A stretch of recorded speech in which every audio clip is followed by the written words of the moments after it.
शिवसेनेचे खासदार संजय राऊत बोलतात. आपण थेट जाऊ. ज्याच्या हाती ससा तो पारधी अशी एक मराठीमध्ये म्हण आहे आपल्याकडे. याचा अर्थ तुम्ही समजून घेतला पाहिजे. विधिमंडळाच्या पीठासीन अधिकारी म्हणून ज्याला बसवलं जातं तो सत्ताधारी पक्षाचा माणूस असतो आणि तो त्यांच्या पद्धतीने निर्णय घेत असतो. मग राज्यसभा असो, लोकसभा असो, विधानसभा असो. पक्षाच्या विरुद्ध बाहेर कारवाया केल्या, राज्यसभेत नाही, संसदेत नाही, म्हणून शरद यादव यांचं राज्यसभेचं सदस्यत्व रद्द करण्यात आलं होतं. बाहेर पक्षविरोधी कारवाया केल्याबद्दल शरद यादव अन्य काही लोकांचं निलंबन केलं. उपराष्ट्रपती असलेले, राज्यसभेचे चेअरमन असलेले व्यंकय्याजी नायडू यांनी. पण तो नियम जेव्हा आम्ही विधिमंडळात महाराष्ट्राचा लावायला गेलो तेव्हा आम्हाला तो न्याय मिळाला नाही. हे कितपत योग्य आहे? कायदा जर सगळ्यांसाठी समान असेल विधिमंडळ आणि संसदेसाठी, तर एका ठिकाणी एक न्याय, दुसऱ्या ठिकाणी दुसरा न्याय, सोयीप्रमाणे जो सत्तेवर आहे, जो खुर्चीवर आहे, त्यांनी त्याच्या मर्जीनं न्याय द्यायचा. याला काही मी संसदीय लोकशाही मानत नाही. या संसदीय लोकशाहीला वेळेनुसार मालक बदलत जातो आणि निर्णय होत असतात. सध्या महाराष्ट्रात तेच सुरू आहे. उपाध्यक्ष नरहर झिरवळ ह्यांनी एक निर्णय दिला की 16 आमदारांनी व्हीप झुगारला आहे. त्याने एकदा जाहीर केल्यावरती त्या खुर्चीवरती आलेल्या दुसऱ्या अध्यक्षानं निर्णय बदलला, कारण ते दुसऱ्या पक्षाचे नेते होते. हे काय रामशास्त्रांचं राज्य नाही किंवा विधिमंडळ पक्षाच्या नियमांचं पालन केलं असं मी मानत नाही. ही राजकीय चढाओढ आहे आणि महाराष्ट्राच्या आणि देशाच्या जनतेला यातून काय मिळणार आहे? मूळ पक्ष शिवसेना आहे. आपण शिवसेना पक्षाच्या चिन्हावर निवडून आलेला आहात. शिवसेनेच्या पक्षानं आपल्यासाठी निवडून आणण्यासाठी शर्त केलेली आहे. आपण फुटलेला आहात, आपण बाहेर गेला. तुमचा पक्ष ओरिजिनल कसा असू शकतो हे तुम्ही तुमच्या मनाला विचारा आणि मग कायद्याला विचारा. आधी तुमच्या मनाला विचारा की आम्ही खरोखर शिवसेनेचे सदस्य किंवा आमदारात राहिलो आहोत का? हा प्रश्न खरं म्हणजे विधानसभेच्या अध्यक्षांनाही पडला पाहिजे आणि विधिमंडळ सचिवालयाला पडला पाहिजे. पण शेवटी मगाशी म्हणालो, ज्याच्या हाती ससा तो पारधी. शिवसेनेची आता कायदेशीर लढाई तर यापुढे आम्ही नक्कीच कायदेशीर लढाई लढू. कायदेशीर लढाई लढावीच लागेल. 11 तारखेला सुप्रीम कोर्टामध्ये त्या संदर्भात एक महत्त्वाची सुनावणी आहे. खरं म्हणजे 16 आमदारांच्या अपात्रतेबाबत याचिका प्रलंबित असताना अशा प्रकारे निवडणुका घेणं विधिमंडळात हेच बेकायदेशीर आहे. जोपर्यंत 11 तारखेचा निकाल लागत नव्हता तोपर्यंत अशा प्रकारची निवडणूक घेणे घटनाबाह्य आहे. कोणी काही म्हणू द्या, ते पात्र की अपात्र हे सर्वोच्च न्यायालय ठरवेल. त्यानंतर तुम्ही हा निर्णय घेणं गरजेचं आहे. हे बघा, कोणताही गट, हे काय युक्रेन नाही आहे शिवसेना म्हणजे. हे युक्रेन नाही आहे. असा कोणताही गट शिवसेना ताब्यात घेऊ शकत नाही. ठीक आहे, विधिमंडळात शिवसेना कमजोर झाली असेल, मी विधिमंडळात म्हणतो आहे. पण महाराष्ट्रामध्ये, राज्याच्या ग्रामीण भागामध्ये, शहरामध्ये शिवसेना आजही तीच आहे. काही लोक सोडून गेले म्हणजे शिवसेना कमजोर झाली असं म्हणणं हा हिंदुहृदय सम्राट बाळासाहेब ठाकरे यांचा अपमान आहे. आणि या राज्याची जनता ही बाळासाहेब ठाकरेंचा अवमान कधी सहन करणार नाही. विधिमंडळामध्ये नक्कीच आमच्या पक्षामध्ये फूट पडलेली आहे. काही लोकांनी एक वेगळी भूमिका घेतलेली आहे.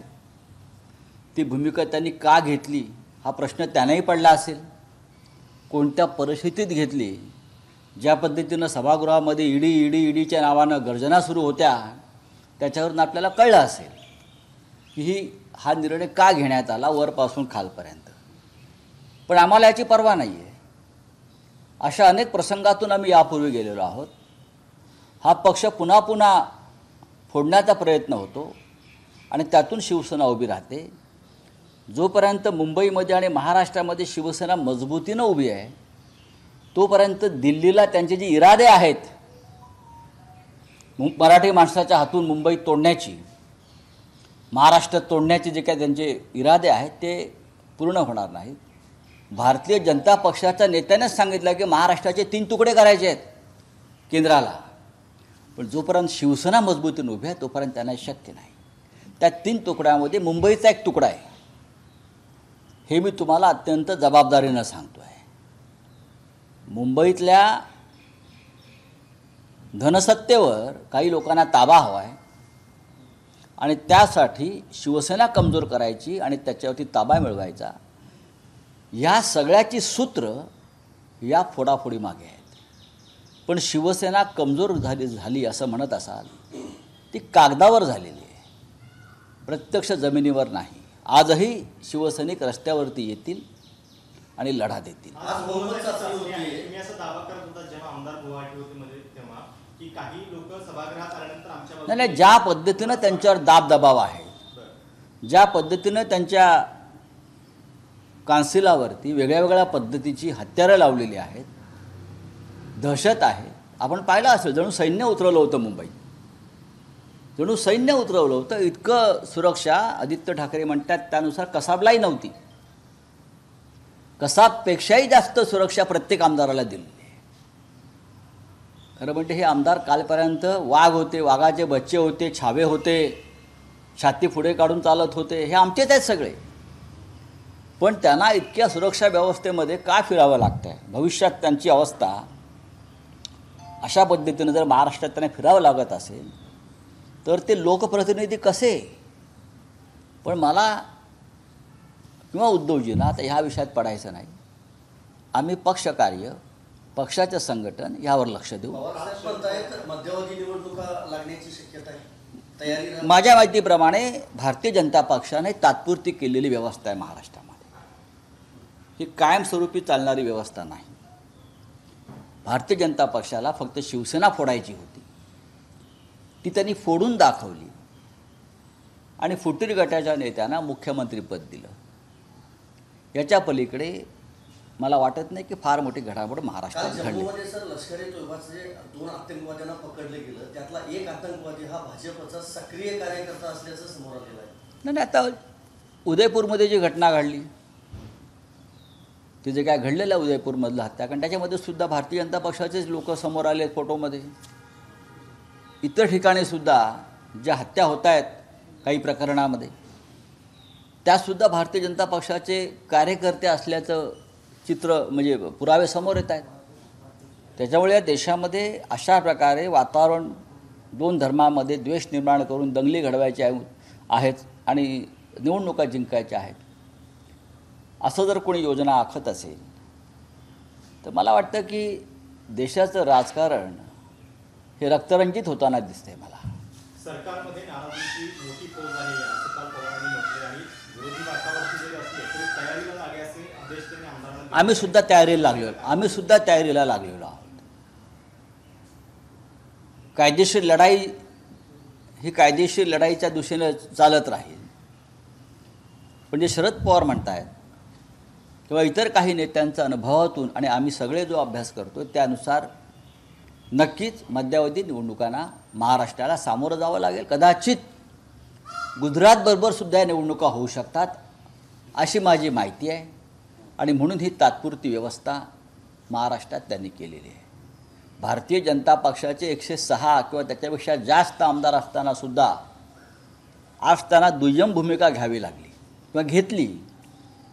अशा प्रकारची अरेंजमेंट 2019 साली जर केली असती तर महाविकास आघाडी स्थापन झाली नसती. हे सगळ्यांना माहिती आहे. मग का केलं तुम्ही हे? भारतीय जनता पक्षाला मुख्यमंत्रीपद पहिल्या 2.5 वर्षात मिळालं नाही, नंतरही मिळालेलं नाही आहे. मग हीच व्यवस्था आम्ही मागत होतो. ज्या व्यवस्थेविषयी शब्द दिला होता तरी शिवसेनेला डावललं, तेव्हाही डावललं आणि आता फोडण्याचा प्रयत्न झाला. म्हणजेच तुमचा मुख्य हेतू हा महाराष्ट्रातून मुंबईतून शिवसेनेला फोडणं, तोडणं, तुकडे करणं आणि ज्या पुढल्या योजना आहेत महाराष्ट्रासंदर्भातल्या त्या तडीस नेणं ह्याच आहे. याला जोडून एक सर प्रश्न आहे. मुंबई महापालिकेची निवडणूक आता तोंडावर आहे. केंद्र सरकारकडून सगळी उपनगरीय रेल्वे एसी करण्याचा एक प्रस्ताव तयार केला जातोय. 20,000 कोटी रुपयांच्या चांगली गोष्ट आहे. बघा, नाही ही याच्याविषयी विरोध करण्याचं कारण नाही. ह्याच्याकडे मी मुंबई महानगरपालिकेच्या निवडणुकीच्या दृष्टीनं पाहत नाही. केंद्र सरकार हे केंद्र सरकार असतं, ते सगळ्यांचं आहे, ते एका पक्षाचं नाही. आणि मुंबई उपनगरीय जी रेल्वे सेवा आहे ही देशातली एक उत्तम सेवा आहे. भारतीय जनता पक्षाचं सरकार नव्हतं तेव्हाही ती उत्तम प्रकारे सुरू होती आणि आता उत्तम प्रकारे सुरू आहे. त्याच्यामुळे त्याच्यामध्ये काही सुधारणा होत असतील आणि सरकार करत असेल तर मी रेल्वे मंत्र्यांचं आणि सरकारचं स्वागत करतो. सर, आमदारांप्रमाणे खासदारांमध्ये सुद्धा नाराजी आहे अशा काही बातम्या येत होत्या. काही खासदारांचं म्हणणं आहे की आता शिंदे गटाशी जुळवून घ्यावं, तर काही ती शक्यता आहे का? 14 खासदारांचा आकडा देखील चर्चेत आहे. बघा, 14 असतील किंवा अजून कोणी असतील, मी इतकंच सांगतो की उद्धव ठाकरे यांच्या नेतृत्वाखालची शिवसेना खरी. इथे खरी खोटी हा प्रश्नच येत नाही. जिथे ठाकरे तिकडे शिवसेना. यापूर्वीसुद्धा बघा, बाळासाहेब ठाकरे नेहमी सांगायचे शिवसेनेच्या स्थापनेपासून गेल्या 56 वर्षात या देशाच्या राजकारणामध्ये 280 सेना निर्माण झाल्या, पण 2च सेना टिकल्या, एक भारतीय सेना आणि एक शिवसेना. त्याच्यामुळे या 2च सेना या देशाच्या आणि महाराष्ट्राच्या राजकारणामध्ये कायम राहतील. सर, एक बार हिंदी में आज शरद पवार जी ने बोला कि मिड टर्म इलेक्शन के लिए मैं शरद पवार साहब का जो वक्तव्य है उससे मैं सहमत हूँ. महाराष्ट्र मिड टर्म पोल के दिशा में जा रहा है. अभी जो अरेंजमेंट है महाराष्ट्र में पॉलिटिकल व्यवस्था की है, मुझे लगता है स्टॉप गैप अरेंजमेंट है. अगर भारतीय जनता पार्टी को इतना विश्वास होता कि ये सरकार चलेगी तो बीजेपी का मुख्यमंत्री हो जाता, देवेंद्र जी मुख्यमंत्री हो जाते, जिनके पास 126 का आंकड़ा है. वो 50 या 40 वालों को मुख्यमंत्री नहीं बनाते. अगर अब 50 वालों को मुख्यमंत्री बनाना था तो शिवसेना और बीजेपी की जब अलायंस था तब हमारा ये एक एग्रीमेंट था ना, 2.5 साल मुख्यमंत्री, तब आपने क्यों नहीं बनाया और आप क्यों बना रहे हो? ये सवाल है ये लोगों के मन में. अगर उस वक्त आप अपना एग्रीमेंट पूरा कर लेते हमारे साथ तो महाविकास आघाड़ी निर्माण नहीं होती और ये सब जो झमेला है वो भी नहीं आता राजनीति में. लेकिन आपने उस वक्त हमको मुख्यमंत्री पद इसलिए नहीं दिया कि आप शिवसेना को ख़त्म करना चाहते थे, और इस बार ऐसे व्यक्ति को दिया है जिसने पार्टी तोड़ी है आपके आदेश पर, तो आप शिवसेना को तोड़ना चाहते हैं. आज फ्लोर टेस्ट भी है सर, तो आज क्या एक्सपेक्टेशंस है? आज कुछ खेल होते हुए देख सकते हैं? मुझे नहीं लगता है. जिस प्रकार से दबाव है, जिस प्रकार से कानून की मोड़ तोड़ जोड़ तोड़ चल रही है, तो अगर जो होगा वो देखा जाएगा. शिवसेना तैयार है, रहेगी, लेकिन नरेंद्र मोदी जी जो देश के प्रधानमंत्री है, हमेशा देश के लोकतंत्र के बारे में उनको चिंता लगी रहती है. पूरे विश्व में जाते हैं. क्या महाराष्ट्र में लोकतंत्र बचा है? क्या असेंबली में जिस प्रकार के निर्णय हो रहे हैं क्या वो लोकतंत्र है? लोग मोदी जी से सवाल पूछेंगे आने वाले दिनों में, इतिहास में. चले, थैंक यू. संजय पांडे यांच्यासारख्या पोलीस अधिकाऱ्यांना याला सर ईडीची नोटीस येते. संजय पांडे यांच्या बाबतीत अनेकांनी आधी धमक्याही दिल्या आहेत. तुम्हाला जावं लागेल, यावं लागेल. आम्हालाही दिलं. आम्ही ईडी पुढे जाऊन हजर आलो. आम्ही घाबरत नाही. आम्ही सांगितलं ठीक आहे, आम्ही आलेलो आहोत, अटक करा. तुम्हाला अटक करायचं अटक करा. मी घाबरत नाही. माझी तयारी, मी बॅग भरूनच आलेलो आहे. सगळेच आमच्यासारखे नसतात. आम्हाला हिंमत बाळासाहेब ठाकरेंनी दिलेली आहे. प्रसंगांना सामोरं जा, संकटाशी सामना करा, गुडघे टेकू नका स्वार्थासाठी. चला. तर फुटलेला एखादा गट शिवसेना होऊ शकत नाही. जिथे ठाकरे तिथे शिवसेना असं म्हणताना मध्यावधी निवडणुका महाराष्ट्रात होऊ शकतात असं म्हणत शरद पवारांच्या विधानाची श्री संजय राऊत यांनी सुद्धा ओढलेली आहे. एबीपी माझा, उघडा डोळे बघा नीट.